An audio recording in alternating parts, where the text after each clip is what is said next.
बज गया बिगुल, बिछ गई चुनावी बिसात, किसका बजेगा डंका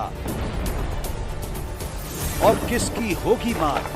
नमस्कार, आप सभी का बहुत बहुत स्वागत, अभिनंदन है। और हमारे साथ वार्ड नंबर 164 से जीते हुए कैंडिडेट थे और नेता विपक्ष रह चुके हैं सर एमसीडी को लेके। और इस बार भी बड़ी उम्मीद के साथ दिल्ली की जो जनता है, एमसीडी में भी केजरीवाल का नारा और साथ साथ बड़ी उम्मीद के साथ कुछ नया नवेला, कुछ नए रणनीति के साथ। प्रेम जी, पहले तो बहुत बहुत स्वागत, अभिनंदन है, पुनः टिकट लेके आए और जनता की उम्मीद पर खड़े उतर रहे हैं। जनता की मेरे साथ शुभकामनाएं थी, जनता का आशीर्वाद था कि मेरी पार्टी ने मुझ पर दोबारा से भरोसा जताया और आज जनता के बीच में फिर से हूँ। मुझे उम्मीद है कि दक्षिणपुरी की जनता मुझे दोबारा से अपनी सेवा करने का मौका देगी। जितनी यहाँ पर समस्या थी, लगभग पानी की, जहाँ तक मैंने सर्वे करी थी, तो क्या इस बार आप प्रतिश्रुति देंगे या इस बार हल कर ही देंगे? लगभग मुझे भी उम्मीद है, लोगों की भी उम्मीद है सर। देखिए, कुछ ब्लॉक में थोड़ा ऊंचाई थी, वहाँ पुरानी लाइनें थी, क्योंकि जब से मुझे लगता है पैदा हुआ था उससे पहले की लाइनें यहाँ डली हुई थी और वो लाइनें गल चुकी थी। ये रिसेटलमेंट कॉलोनी है, ये जब भी बसी तब की पड़ी हुई थी, लेकिन हमारी सरकार आने के बाद इस पर काम हुआ काफ़ी। मतलब 90% हमने सीवर की लाइनें चेंज कर दी हैं और 70% के आसपास हमने पानी की लाइनें चेंज कर दी हैं।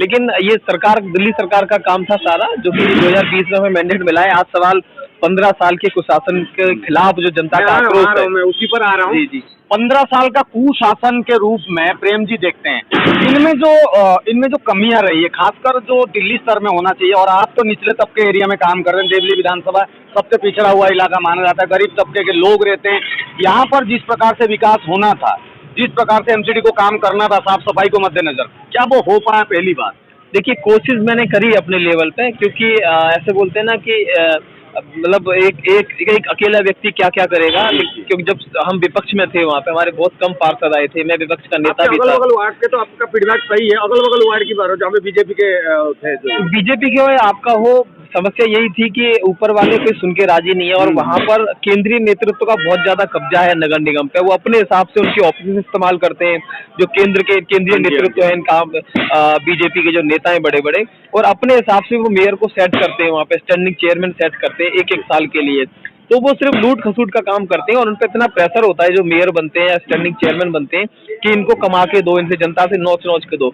इसीलिए वो कभी वो आपके कूड़े के नाम पे घोटाला कर देते हैं, सैलरी टाइम से नहीं देते हैं, जबकि नगर निगम के अपने आय के स्रोत इतने हैं कि उसको किसी से पैसे लेने की जरूरत नहीं। जानते हैं कि बड़े सेगमेंट देख रहे हैं। मैंने खुद बहुत डीपली काम किया उसमें। मुझे ऐसा लगता है हमें दिल्ली सरकार, केंद्र सरकार, किसी की जरूरत नहीं है। इतना पैसा नगर निगम खुद अपना, दिल्ली जैसे मतलब यूनियन टेरिटोरी, तो दिल्ली में अगर दिल्ली में इतना लीगल जगह है सारी, इतना ज्यादा प्रॉपर्टी टैक्स आता है और फैक्ट्री लाइसेंसिंग फीस है, पार्किंग है, यहाँ पर तमाम चीजें ऐसी हैं जो एमसीडी के बिना नहीं होती और वो सब एमसीडी को टैक्स देते हैं। दिल्ली की जनता टैक्स देती है। मुझे लगता है इतना टैक्स देने के बाद भी अगर वो ये कहे कि हमें पैसा नहीं दे रहा केजरीवाल, हमें कोई और पैसा नहीं दे रहा, तो ये सब बेकार की बात है। मुझे लगता है दिल्ली की जनता भी समझ चुकी है और सबसे बड़ा जो जीता जागता नमूना है भाजपा का, वो 3 कूड़े के पहाड़। और जगह जगह कूड़ा कहीं भी मिल जाएगा आपको। मेरे वार्ड में भी घूमोगे तो कहीं ना कहीं आपको कूड़ा मिल जाएगा, कहीं मलबा मिल जाएगा, बहुत कोशिश करने के बाद। क्योंकि 5-6 महीने से मैं खुद नहीं हूँ सीट पे, तो फिर से वही भाजपा ने अपना यहाँ रंग दिखाना शुरू कर दिया है।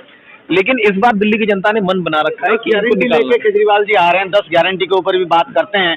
और 10 गारंटी शायद ये ज्यादा बड़े वादे तो नहीं है, मगर 10 गारंटी अगर पूरी भी हो जाए तो जनता को जितनी एमसीडी से उम्मीद है वो शायद पूरी कर लोगे आप लोग। देखिए, मेरा जो क्षेत्र है वो ऐसा क्षेत्र है जहाँ पे गरीब लोग, बेरोजगारी काफी है और मेरे यहाँ पर काफी बच्चे तैयारी करते हैं कि नगर निगम में कैसे नौकरी मिले। लेकिन 15 साल से भाजपा ने कोई नौकरी नहीं निकाली। वो बेचारे तैयारी करते हैं, फिर रह जाते हैं। कोई इंस्पेक्टर बनना चाहता है, सैनिटरी इंस्पेक्टर बनना चाहता है, कोई कोर्स करके आता है, लेकिन नौकरी नहीं निकलती है। कोई मलेरिया इंस्पेक्टर बनना चाहता है, डीवीसी कर्मचारी जो है वो पक्के नहीं हुए। नियत नहीं है या मतलब प्लानिंग में कमी है या दखलंदाजी सेंट्रल की, क्या समझते, मूल कारण क्या होता है? इनका जो केंद्रीय नेतृत्व है वो ज्यादा हावी है नगर निगम पे और वो इन छुटवैये नेता जितने भाजपा के हैं उन पे प्रेशर बना के रखता है कि आपको हमने वहाँ सेट करके बिठाया है तो आप सिर्फ कमा के दो। तो नियत और कोई प्लानिंग नहीं है एमसीडी को लेके भाजपा के पास। जब प्लानिंग हो तो कम के लिए नहीं है। मान लो समझ एक साल में अगर चेंज भी हो रहे हैं, लेकिन अगर आपके पास कोई विजन है, कोई प्लानिंग है, कोई पाइप है जिसमें कोई चीज चल रही है आपकी, तो वो चली जाएगी। इनका कोई प्लानिंग ही नहीं है एमसीडी को लेके, इसलिए एमसीडी का इतना बुरा हाल है। और मुझे लगता है आम आदमी पार्टी के आने के बाद उनके हमारे पास क्योंकि विजन है कैसे इसको आगे करना है, सफाई कर्मचारी को कैसे पक्का करना है।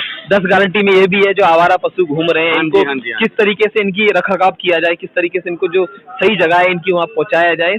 इस तरह की कई सारी चीजें उसमें बेसिक जो बड़ी चीज है, मुझे लगता है मेरे क्षेत्र में बहुत सारे युवा बेरोजगार हैं जो एमसीडी में नौकरी का इंतजार कर रहे हैं। केजरीवाल की सरकार आएगी तो वो जो एमसीडी में जो नौकरी की जो इंतजार था वो खत्म होगा, इन सबको नौकरी मिलेगी। लास्ट में बड़ा सवाल है दोस्तों, तो प्रेम चौहान जी से जानते हैं क्योंकि दिसंबर 4 में आप जाएंगे वोट देने के लिए, खासकर जन संवाद के लिए। प्रेम जी अभी मौजूद है और हमारे जितने व्यूअर हैं और देवली विधानसभा की जनता को प्रेम जी जो भी आप मैसेज देना चाहते हैं, आप अपनी पार्टी को रिप्रेजेंट करते हुए जिस प्रकार से वोटिंग की उम्मीद करते हैं, तो जनता से आप सीधा संवाद कर सकते हैं। जनता से सिर्फ मेरा एक ही प्रार्थना है कि आप लोगों ने भाजपा को बार बार मौका दिया है। 15 साल लगातार भाजपा नगर निगम में रही है, ना आपके बच्चों को नौकरी दे पाई है वो, ना आपकी दिल्ली को बेहतर साफ कर पाई है, ना अच्छे पार्क दे पाई है। और बहुत बड़ी चीजें नहीं है, ये बहुत बेसिक चीज है आप सब लोगों के लिए। केजरीवाल जी जो कहते हैं वो करते हैं और इसीलिए उन्होंने गारंटी के रूप में 10 गारंटी दी है और वो गारंटी आपके घर तक हमने कई बार पहुंचाई है, पैम्फलेट के माध्यम से या मीडिया के माध्यम से हमने पहुंचाई है। मुझे लगता है आप वो पढ़िए और बहुत बेसिक चीज़ है, बहुत बड़ी बड़ी चीज़ नहीं है। ऐसा नहीं है कि कोई ताजमहल यहाँ उठा के ले आएगा, अमेरिका यहाँ उठा के, कुछ नहीं है। साफ सफाई बेहतर होगी, आपकी दिल्ली खूबसूरत लगेगी, आपके बच्चे अच्छे स्कूलों में पढ़ने जाएंगे, आपका जो प्राइमरी हेल्थ सेंटर है वो बेहतर होगा। तो बेसिक चीजें हैं, जो कुत्ते घूमते हैं, जो जानवर आवारा घूमते हैं, उनके रखरखाव, उनकी बेहतरी के लिए जो काम होना चाहिए वो होगा। तो छोटी छोटी चीजें जो आपकी बेसिक रोजमर्रा की चीजें हैं उनको ध्यान में रखते हुए वोट करें और केजरीवाल जी की सरकार बनाए, क्योंकि केजरीवाल जी जो बोलते हैं वो करते हैं। जो बोलते हैं वो करते हैं, देखना पड़ेगा। 7 तारीख के बाद आपको पता चल जाएगा दिल्ली नगर निगम में किसकी सरकार बनेगी और सरकार अगर बनती है तो शायद प्रेम जी को भी हमारी तरफ से शुभकामनाएं कि पुनः आपको बड़ी जिम्मेदारी प्राप्त हो और संगम विहार और देवली विधानसभा में जो जनता रहती है इनको मूलभूत सुविधा से जिस प्रकार से गिना रहे थे समस्याओं के बारे में, आप लोग भी राहत महसूस करें। आपको बहुत पुनः दोबारा से शुभकामनाएं। जुड़े रहिए, इस कड़ी में और अपडेट देंगे। जय हिंद, वंदे मातरम।